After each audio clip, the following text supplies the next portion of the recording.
Bismillahirrahmanirrahim. Students, we are studying chemistry 10th class, chapter 11, that is about organic chemistry.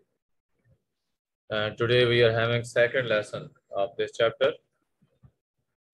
Yesterday we discussed about organic compounds, their types, and different types of formulae were discussed.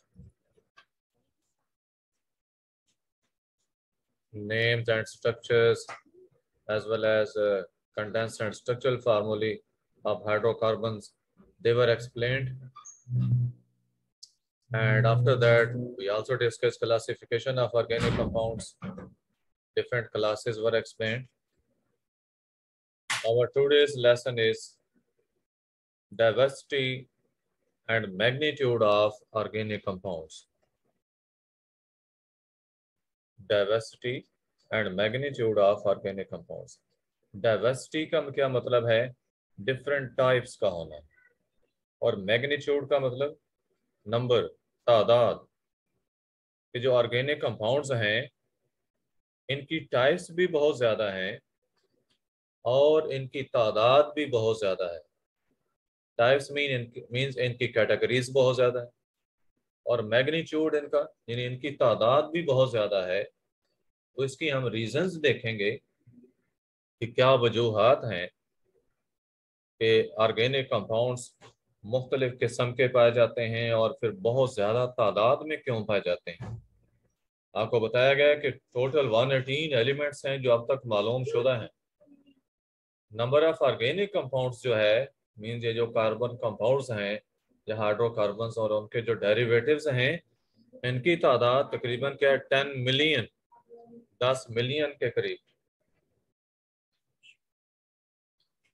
और ये जो number है बताया कि it is for more than the number of compounds of all remaining elements. के बाकी जितने elements हैं ये कौन से एलिमेंट्स की बात हो रही है? कार्बन कंपाउंड्स की बात हो रही है. वो कार्बन एलिमेंट के अलावा बाकी एलिमेंट्स की बात कर रहे हैं कि पीरियोडिक टेबल में जो 118 एलिमेंट्स हैं उनमें से एक कार्बन के कंपाउंड्स को आप कैटेगराइज कर लें ऑर्गेनिक कंपाउंड्स में, तो कार्बन के अलावा बाकी सारे एलिमेंट्स के कंपाउंड्स को इकट्ठा भी किया जाए तो फिर भी ये ऑर्गेनिक कंपाउंड्स की तादाद ज्यादा रहती है. नाउ एग्जिस्टेंस इस large number of organic compounds की जो है ये किस वजह से है? कुछ रीजंस की वजह से है. Number 1 catenation. पहली रीजन है कैटनेशन. अब कैटनेशन क्या है? कार्बन एटम्स के अंदर ये सलाहियत पाई जाती है कि वो आपस में लिंक होकर लॉन्ग चेन्स वाले और लार्ज रिंग्स वाले कंपाउंड्स बनाते हैं. ठीक है, लॉन्ग चेन्स और रिंग्स वाले कंपाउंड्स बनाते हैं ये कार्बन एटम्स आपस में लिंक होकर. इस लिंकेज की एबिलिटी को कैटनेशन कहा जाता है. बताया कि जो मेन रीजन है for the existence of large number of organic compounds वो ये है कि carbon atoms can link with one another by means of covalent bonds. ठीक है, कोवलेंट लिंकेजेस के जरिए कार्बन एटम्स आपस में मिलकर लॉन्ग चेन्स और रिंग्स वाले कंपाउंड्स बनाते हैं. इस वजह से इनकी तादाद ज्यादा है और इनकी डाइवर्सिटी इनकी टाइप्स भी बहुत ज्यादा है. ये कैटनेशन की डेफिनेशन आगे मेंशन है. The ability of carbon atoms to link with other carbon atoms to form long chains and large rings is called catenation. आपने कल भी कंपाउंड्स में देखा था ये सारे ऑर्गेनिक कंपाउंड्स हैं जिनको हम कल डिस्कस कर रहे थे. ये देखें डिफरेंट टाइप्स के आप रिंग्स देख रहे हैं और ये देखें बेंजीन नेफ्थलीन वगैरह या ये चेन्स में देखें लॉन्ग चेन्स वाले कंपाउंड्स बनते हैं. तो ये कार्बन की जो एबिलिटी कैटनेशन की है उस वजह से ऐसे पॉसिबल है कि डिफरेंट टाइप्स के कंपाउंड्स जो हैं वो एग्जिस्ट कर रहे हैं. ये जो आपने कैटनेशन देखा, पहली जो रीजन आपने कैटनेशन देखी जो कि एक फीचर है कार्बन एटम्स की, एक फीचर है कैटनेशन. इस कैटनेशन की कंडीशंस क्या है? कोई भी एलिमेंट कब कैटनेशन एग्जिबिट करेगा, यानी उसमें कैटनेशन की फीचर कब पाई जाएगी, इसकी दो कंडीशंस हैं। कितनी कंडीशंस हैं? दो कंडीशंस हैं। दो। अब अगर डिफाइन करेंगे what is catenation? So the ability of carbon atom to form bond with other carbon atom. Ability of carbon atoms to link with one another to form long chains and rings of compounds is called catenation. अब जो मैं इसकी दो conditions बता रहा हूं कि जिस एलिमेंट में दोबारा ये टकरी है, जिस एलिमेंट के अंदर जो एलिमेंट ये दो कंडीशंस पूरी करेगा उसके अंदर कैटनेशन पाई जाएगी। हाँ जी बताएं आवाज के बारे में, ठीक है? सर अब ठीक। जी सर अभी ओके आवाज़ें बीच में ठीक हो जाती है। अच्छा, जो एलिमेंट ये दो कंडीशंस पूरी करेगा उसके अंदर कैटनेशन की फीचर पाई जाएगी। Number 1, element should have valency 2 और सर ग्रेटर। फिर वही है। बाकियों को भी ऐसे आ रहा है या आप? वीडियो भी पॉज हो गई है तो सर आपके फिर वही आ रहे हैं सर। पहली कंडीशन मैंने बताई है कैटनेशन के लिए कि जिस एलिमेंट की वैलेंसी 2 या 2 से ज्यादा होगी उसमें कैटनेशन की फीचर पाई जाएगी। इज़ान शहजाद, पहली कंडीशन क्या है? Sir, the valence of the element should be 2 or greater than 2. 2 और ग्रेटर देन 2। दूसरी कंडीशन सुन लें, बॉन्ड्स जो कि एलिमेंट बनाएगा अपने एटम्स के दरमियान वो स्ट्रांगर होने चाहिए उन बॉन्ड्स की निस्बत जो कि वो एलिमेंट दूसरे एटम्स के साथ बनाएगा, मींस के अदर एलिमेंट्स के एटम्स के साथ बनाएगा। स्पेशली ऑक्सीजन की बात की कि ऑक्सीजन के साथ कोई भी एलिमेंट जो बॉन्ड बनाएगा वो वीक होने चाहिए, ठीक है? ऑक्सीजन या अदर एटम्स के साथ, अदर एलिमेंट्स के एटम्स के साथ जो बॉन्ड्स बने वो वीक होने चाहिए और एलिमेंट के अपने एटम्स के दरमियान बनने वाले बॉन्ड्स ज्यादा स्ट्रांग होने चाहिए। इस बात की समझ आई? आपकी बात दोबारा हो रही है। आपको या बाकियों को भी? सर ये आवाज में डिस्टॉर्शन। सर ये ट्रांसफर बाद में ले लें। अच्छा, से इशू घटो मेरी तरफ से कोई इशू तो नहीं है वैसे, नेट का आ रहा है, आपको कैसे फील हो रहा है? कभी ठीक हो जाता है, दरमियान में काफी ज्यादा भी हो जाता है। अच्छा चले मैं इसको कर लेता हूँ।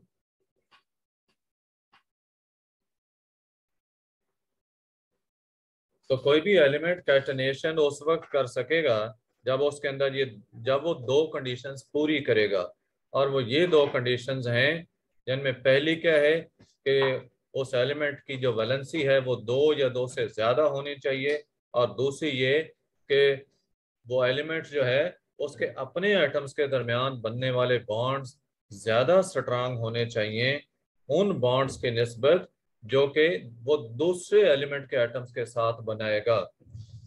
खास तौर पर ऑक्सीजन की बात की कि ऑक्सीजन एटम्स के साथ बनने वाले बॉन्ड्स जो हैं इनकी निस्बत उस एलिमेंट के एटम्स के आपस में बनने वाले बॉन्ड्स ज्यादा स्ट्रांग होने चाहिए। आपको एग्जांपल दी जा रही है सिलिकॉन और कार्बन की। अब ये सिलिकॉन और कार्बन जो है इनकी सिमिलर इलेक्ट्रॉनिक कॉन्फ़िगरेशंस हैं और ये चौथे ग्रुप के एलिमेंट्स हैं दोनों, लेकिन कार्बन जो है वो कैटनेशन शो करता है जबकि सिलिकॉन कैटनेशन शो नहीं करता। अब इसकी रीजन देखें, यही पीछे जो आपको बताई गई हैं। हालांकि पहली कंडीशन तो पूरी भी हो रही है, दोनों की वैलेंसी जो है वो 4 है, मोर देन 2 हो गई। पहली कंडीशन पूरी है, दूसरी पूरी नहीं हो रही, और वो देखें कैसे नहीं हो रही। बताया कि carbon carbon bonds much stronger हैं, कार्बन कार्बन बॉन्ड्स जो हैं आवाज नहीं आ रही। दे आर मच स्ट्रांगर, और आपको बॉन्ड स्ट्रेंथ जो है उनको ब्रेक करने के लिए रिक्वायर्ड एनर्जी से दी गई है कि अगर 1 मोल कार्बन कार्बन बॉन्ड्स हों तो उनको ब्रेक करने के लिए 355 किलो जॉल एनर्जी चाहिए।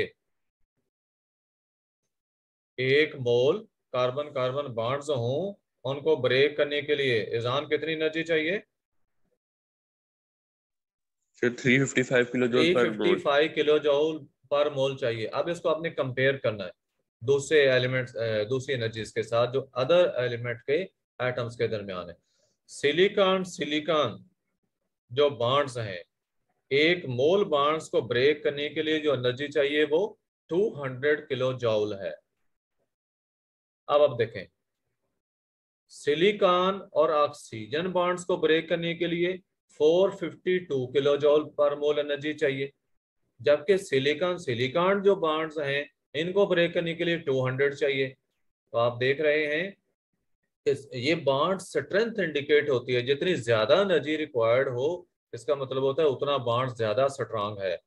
तो सिलिकॉन सिलिकॉन की बॉन्ड एनर्जी क्या है? 200, जबकि सिलिकॉन ऑक्सीजन की क्या है? वो है 452। अच्छा, यहाँ पे एक थोड़ी सी मिस्टेक आ रही कि ये वैसे कैपिटल लेटर यूज किए हुए, सिंबल के अंदर स्मॉल ही होना चाहिए। SI सिंबल आपने तो सिलिकॉन का है वो क्या है, यहाँ पे स्मॉल I यूज करना है, ये कैपिटल नहीं यूज करना आपने। बॉन्डिंग के अंदर ये मिस्टेक ना करना, स्मॉल I यूज करना है। बस वो कैपिटल किए गए ना, सारे कैपिटल हो गए। तो सिलिकॉन सिलिकॉन जो बॉन्ड्स हैं ये वीक हैं, कैसे पता चल रहा है? क्योंकि बॉन्ड स्ट्रेंथ कम है। हाँ जी, बॉन्ड स्ट्रेंथ जो है एनर्जी से पता चल रहा है कि थोड़ी एनर्जी रिक्वायर्ड है उनको ब्रेक करने के लिए। अब आप जरा कार्बन की तरफ आए। कार्बन कार्बन बॉन्ड्स जो हैं उनकी स्ट्रेंथ थी 355 किलो जूल पर मोल, 355 किलो जूल पर मोल, जबकि कार्बन ऑक्सीजन बॉन्ड्स जो हैं इनकी जो बॉन्ड स्ट्रेंथ है वो आप देखें, इसके लिए एनर्जी चाहिए 351 किलो जूल पर मोल। तो ये वीक है ना, कार्बन ऑक्सीजन बॉन्ड्स वीक हैं। इधर 351 किलो जूल है एनर्जी जो रिक्वायर्ड है, जबकि कार्बन कार्बन बॉन्ड्स को ब्रेक करने के लिए 355 किलो जूल एनर्जी चाहिए। तो कंपैरेटिवली कार्बन कार्बन बॉन्ड्स ज्यादा स्ट्रांग हैं as compare to carbon oxygen bonds. इस वजह से कार्बन जो है वो कैटनेशन शो कर रही है, और सिलिकॉन सिलिकॉन बॉन्ड्स जो हैं वो वीक हैं as compare to silicon oxygen bonds. इस वजह से सिलिकॉन कैटनेशन शो नहीं करती। ये बात क्लियर है सबको? फाइक यस सर, यस सर। बेटे सिलिकॉन सिलिकॉन बॉन्ड एनर्जी कितनी है?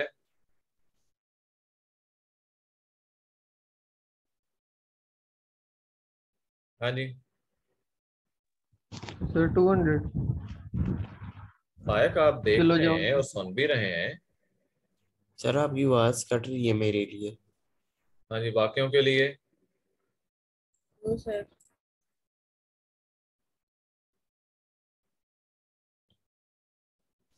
हेलो।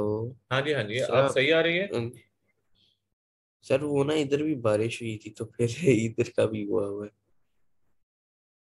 अच्छा चलो, बाकियों के यहाँ कोई मसला आ रहा है? क्योंकि रिकॉर्डिंग तो नो सबको सर, मिल जाएगी ना, आप बाद में भी अब सुन सही। सकते हैं। Next, isomerism. ये पहली फीचर आपको पहले बताई गई है कैटनेशन की। डाइवर्सिटी ऑफ ऑर्गेनिक कंपाउंड्स और मैग्नीट्यूड जो है उसकी पहली रीजन थी कैटनेशन, और दूसरी रीजन है आइसोमेरिज्म। आइसोमेरिज्म क्या है? ऐसे कंपाउंड्स जिनके मॉलिक्यूलर फार्मूले सेम हों लेकिन स्ट्रक्चरल फार्मूले डिफरेंट हों, यानी उनमें एटम्स की अरेंजमेंट डिफरेंट हो, उन्हें कहते हैं आइसोमर्स। आइसोमर्स क्या होते हैं? सर जिनके मॉलिक्यूलर फॉर्मूले सेम हो हाँ और जी, अरेंजमेंट ऑफ एटम डिफरेंट हो। ऐसे कंपाउंड्स जिनके मॉलिक्यूलर फार्मूले सेम हो लेकिन उनमें एटम्स की अरेंजमेंट डिफरेंट हो, मींस कि उनके स्ट्रक्चरल फार्मूले मुख्तलिफ हों, डिफरेंट हों, उन्हें कहते हैं आइसोमेरिज्म। और इस फिनोमिना को उन्हें कहते हैं आइसोमर्स, और इस फिनोमिना को आइसोमेरिज्म कहते हैं। यानी कंपाउंड्स का जो आइसोमर्स की सूरत में एग्जिस्ट करना है इसे आइसोमेरिज्म कहते हैं। और वो कंपाउंड्स की जो डिफरेंट फॉर्म्स हैं वो क्या कहलाती हैं? आइसोमर्स। आइसोमर्स, साथ साथ बोलते भी जाया करें। आइसोमेरिज्म का बताया कि इस वजह से भी जो नंबर ऑफ स्ट्रक्चर्स हैं वो बढ़ जाती हैं, तो कंपाउंड्स की तादाद बढ़ जाती है। मसलन देखें मॉलिक्यूलर सर ये फार्मूला। हाँ जी बोले। सर ये आइसोमेरिज्म क्या है?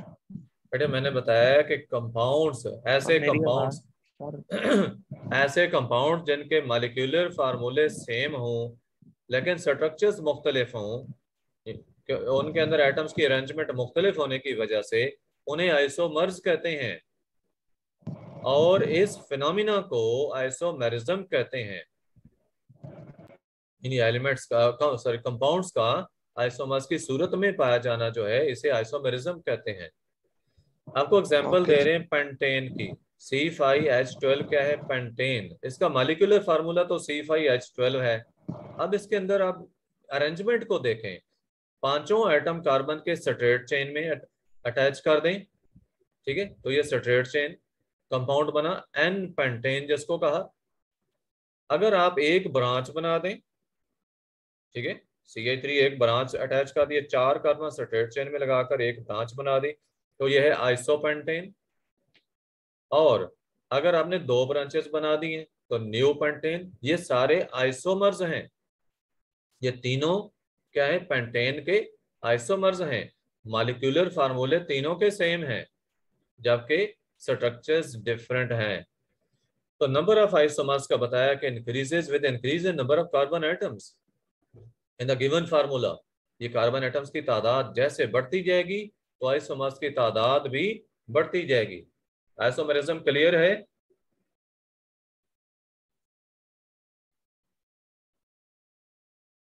बेटे आपकी प्रेजेंस शो Yes, होनी sir. चाहिए, जल्दी बोल जाए। Yes, Yes, sir. sir. Okay, next है strength of covalent bonds of carbon. Carbon atoms के दरमियान बनने वाले जो बॉन्ड्स हैं उनकी स्ट्रेंथ, यानी ये भी एक फीचर है कार्बन कंपाउंड्स की तादाद का ज्यादा होना चाहिए उसकी। बताया कि due to very small size, किसका? कार्बन का। कार्बन देखिए अपने ग्रुप में पहले नंबर पे आ रहा है, चौथे ग्रुप में, तो एटॉमिक साइज ऊपर से नीचे बढ़ता है। अब कार्बन का साइज अपने ग्रुप में सबसे छोटा है, तो स्मॉल साइज होने की वजह से ये स्ट्रॉन्ग कोवलेंट बॉन्ड्स बनाता है with other carbon atoms, hydrogen atoms, even oxygen, nitrogen, halogens. ठीक है, कार्बन जो है ये अदर कार्बन एटम्स के साथ, इवन के अदर एलिमेंट्स के साथ, जो कि बताया गया आपको हाइड्रोजन, ऑक्सीजन, नाइट्रोजन, हैलोजन वगैरह, तो उनके साथ ये स्ट्रॉन्ग कोवलेंट बॉन्ड बनाता है। And this enables it to form a large number of compounds. Carbon के कंपाउंड्स की तादाद इस वजह से भी बढ़ती है क्योंकि कार्बन बाकी एलिमेंट्स के साथ भी स्ट्रॉन्ग कोवलेंट बॉन्डिंग करता है। Is it clear? Yes sir. Multiple bonding. अब मल्टीपल बॉन्डिंग क्या है? In order to satisfy tetravalency, carbon की वैलेंसी 4 होती है, चौथे ग्रुप का एलिमेंट है ना, 4 वैलेंसी है इसकी। अब 4 वैलेंसी को सेटिस्फाई करने के लिए, 4 वैलेंसी को सेटिस्फाई करने के लिए कार्बन क्या करता है? मल्टीपल बॉन्ड्स बनाते हैं। मल्टीपल बॉन्ड्स बनाता है। मल्टीपल बॉन्ड्स किसे कहते हैं? डबल बॉन्ड और ट्रिपल बॉन्ड को मल्टीपल बॉन्ड कहते हैं। एक कार्बन जो है वो डबल बॉन्ड्स भी बना सकता है, ट्रिपल बॉन्ड्स भी बना सकता है, सिंगल बॉन्ड्स भी बन सकते हैं। इसकी देखिए 4 वैलेंसी है, 4 से पूरी करनी है। तो बताया कि इस मल्टीपल बॉन्डिंग की वजह से क्या होता है? फर्दर एडिशन हो जाती है to the possible number of structures. Structures की तादाद और बढ़ जाती है। फॉर एग्जांपल देखें, 2 कार्बन एटम इथेन के अंदर सिंगल कोवलेंट बॉन्ड के जरिए लिंक होते हैं, जबकि इथीन के अंदर या इथाइलिन जो है उसमें डबल कोवलेंट बॉन्ड के जरिए लिंक होते हैं। और अगर हम एसिटाइलिन की बात करते हैं या इथाइन की, तो उसमें ट्रिपल कोवलेंट बॉन्ड पाया जाता है। अब देखें 2 कार्बन एटम्स हैं जिनके दरमियान 3 किस्म के बॉन्ड बने हैं, तो 3 किस्म के कंपाउंड बन गए, 3 कंपाउंड्स बन गए हैं। तो मल्टीपल बॉन्डिंग भी इसकी एक रीजन हुई। ये कुछ रीजंस थी जो आपने देखी हैं। पहली कैटनेशन थी, दूसरी आइसोमरिज्म थी, तीसरी स्ट्रेंथ था, कोवलेंट बॉन्ड्स थी कार्बन एटम्स के, और चौथी जो है वो मल्टीपल बॉन्डिंग की है। ये 4 जो है आपको वजूहात बताई गई हैं कार्बन एटम्स, कार्बन कंपाउंड्स की तादाद के ज्यादा होने की। उसके बाद है characteristics of organic compounds. Number 1 origin, कि ये मिलते कहाँ से हैं। नेचुरली ऑर्गेनिक कंपाउंड्स जो हैं, नेचुरली अकरिंग जो ऑर्गेनिक कंपाउंड्स हैं, ये तो हमें प्लांट्स और एनिमल्स से मिलते हैं, जबकि जो इनऑर्गेनिक कंपाउंड्स हैं वो हमें मिनरल से मिलते हैं और रॉक्स वगैरह जो हैं उनसे मिलते हैं। आपको बताया गया कि जो नेचुरली अकरिंग ऑर्गेनिक कंपाउंड्स हैं ये कहाँ से मिलते हैं। सर प्लांट्स और एनिमल्स से। प्लांट्स और एनिमल्स से, जबकि जो इनऑर्गेनिक जी। कंपाउंड्स हैं, हाँ जी सर वो नेक्स्ट क्लास की आईडी आ गई। सिर्फ 2 मिनट। जबकि जो इनऑर्गेनिक कंपाउंड्स हैं ये मिनरल्स और रॉक्स वगैरह से मिलते हैं। अब कंपोजिशन को देखें। कार्बन एसेंशियल कंस्टिट्यूएंट है ऑफ ऑल ऑर्गेनिक कंपाउंड्स। जितने भी ऑर्गेनिक कंपाउंड्स हैं कार्बन सब में पाया जाता है। And they are made up of few elements such as carbon, hydrogen, nitrogen, oxygen, halogen, sulphur. यानी ये चंद एक एलिमेंट्स हैं जो कार्बन के साथ मिलकर डिफरेंट कंपाउंड्स बनाते हैं। तो कंपोजिशन के अंदर हमने एलिमेंट्स ही बताने थे, कार्बन कंपाउंड्स की कंपोजिशन क्या है। तो आपको बताया गया कि कार्बन इन एलिमेंट्स के साथ यानी हाइड्रोजन, नाइट्रोजन, ऑक्सीजन, हैलोजन या सल्फर जो है इनके साथ मिलकर डिफरेंट कंपाउंड्स बनाती है। हैलोजन जो है ये पूरा ग्रुप है, फ्लोरीन, क्लोरीन, ब्रोमीन, आयोडीन, एसिटीन वगैरह, ये सारे हैलोजन्स कहलाते हैं। ऑन द अदर हैंड जो इनऑर्गेनिक कंपाउंड्स हैं they are made up of almost all the elements of the periodic table known so far। ये आपको शुरू में भी बताया गया था कि अकेले कार्बन के जो कंपाउंड्स हैं इनकी तादाद बाकी सारे एलिमेंट्स के कंपाउंड से ज्यादा है। तो ये ऑर्गेनिक हैं जबकि बाकी इनऑर्गेनिक हैं। तीसरी फीचर है इसकी कोवलेंट लिंकेज। तीसरी कैरेक्टरिस्टिक कोवलेंट लिंकेज। क्लास का time organic compounds contain covalent bonds. Organic compounds में कौन से बॉन्ड्स हैं? Covalent bonds. अब ये कोवलेंट बॉन्ड पोलर भी हो सकते हैं और नॉन पोलर भी हो सकते हैं, जबकि इनऑर्गेनिक कंपाउंड्स जो हैं वो मोस्टली आयनिक बॉन्ड्स बनाते हैं। बस बॉन्ड्स की टाइप्स याद रखनी है। ऑर्गेनिक कंपाउंड्स में कोवलेंट बॉन्ड्स होते हैं दैट मे बी पोलर और नॉन पोलर, जबकि इनऑर्गेनिक कंपाउंड्स में आयनिक बॉन्ड्स पाए जाते हैं। सॉल्युबिलिटी, ये फीचर्स यही कंप्लीट करनी मैंने, तो 2-1 मिनट और वेट करना। Solubility, organic compounds having non polar linkages, generally वो सॉल्युबल हैं ऑर्गेनिक सॉल्वेंट्स में, जैसे अल्कोहल है, ईथर है, बेंजीन, कार्बन डाइसल्फाइड वगैरह, तो इनमें वो सॉल्युबल हैं। कौन से? ऑर्गेनिक कंपाउंड्स ऑर्गेनिक सॉल्वेंट्स में सॉल्युबल है। ये नाम जिनके आपको बताया गए, alcohol, ether, benzene, carbon disulphide वगैरह। जबकि जो इनऑर्गेनिक कंपाउंड्स हैं उनमें आयनिक बॉन्ड्स पाए जाते हैं और वो सॉल्युबल हैं पोलर सॉल्वेंट्स में। जैसे वाटर है, ये पोलर सॉल्वेंट है, तो इनऑर्गेनिक कंपाउंड्स वाटर में डिसॉल्व होते हैं। इलेक्ट्रिकल कंडक्टिविटी, पांचवी characteristic, due to presence of covalent bonds. देखें ऑर्गेनिक कंपाउंड्स में कोवलेंट बॉन्ड्स पाए जाते हैं, कोई इनमें चार्ज कैरियर जो है वो नहीं होता, तो ये पोअर कंडक्टर्स हैं इलेक्ट्रिसिटी के। जबकि इनऑर्गेनिक कंपाउंड्स जो हैं वो आयनिक होते हैं, तो आयंस जो हैं वो चार्ज कैरियर्स हैं, वो गुड कंडक्टर्स हैं इलेक्ट्रिसिटी के, चाहे वो मोल्टन स्टेट में हो चाहे वो एक्वा सोल्यूशन की फॉर्म में हो। ठीक है, इनऑर्गेनिक कंपाउंड्स पिघली हुई हालत में हो या पानी में सोल्यूशन की फॉर्म में हो, दोनों सूरतों में वो क्या करते हैं, दोनों सूरतों में वो इलेक्ट्रिसिटी को कंडक्ट करते हैं, गुड कंडक्टर्स हैं क्योंकि उनमें चार्ज कैरियर्स हैं। ऑर्गेनिक कंपाउंड्स में चार्ज कैरियर्स ना होने की वजह से ये पोअर कंडक्टर्स हैं। मेल्टिंग और boiling points, generally organic compounds जो हैं इनके मेल्टिंग बॉइलिंग पॉइंट्स लो होते हैं और ये वोलेटाइल है नेचर। वोलेटाइल उसे कहते हैं जो इजीली लो टेम्परेचर पे वेपर्स में कन्वर्ट हो। जबकि जो इनऑर्गेनिक सर कंपाउंड्स आपकी हैं आवाज क्या आ रही? उनके मेल्टिंग बॉइलिंग पॉइंट्स कंपैरेटिवली ज्यादा होते हैं, हाई होते हैं। ताला क्या बात है? कंपैरेटिवली हाई मेल्टिंग आपकी और आवाज बॉइलिंग। बीच में खराब हो गई है। आवाज कट रही थी। अब ठीक है, बस यही दो अभी फीचर्स ठीक इसकी है। रह गई हैं, अभी 2-3 फीचर्स ही हैं, बस इसको हम कंप्लीट करके स्टॉप कर देते हैं।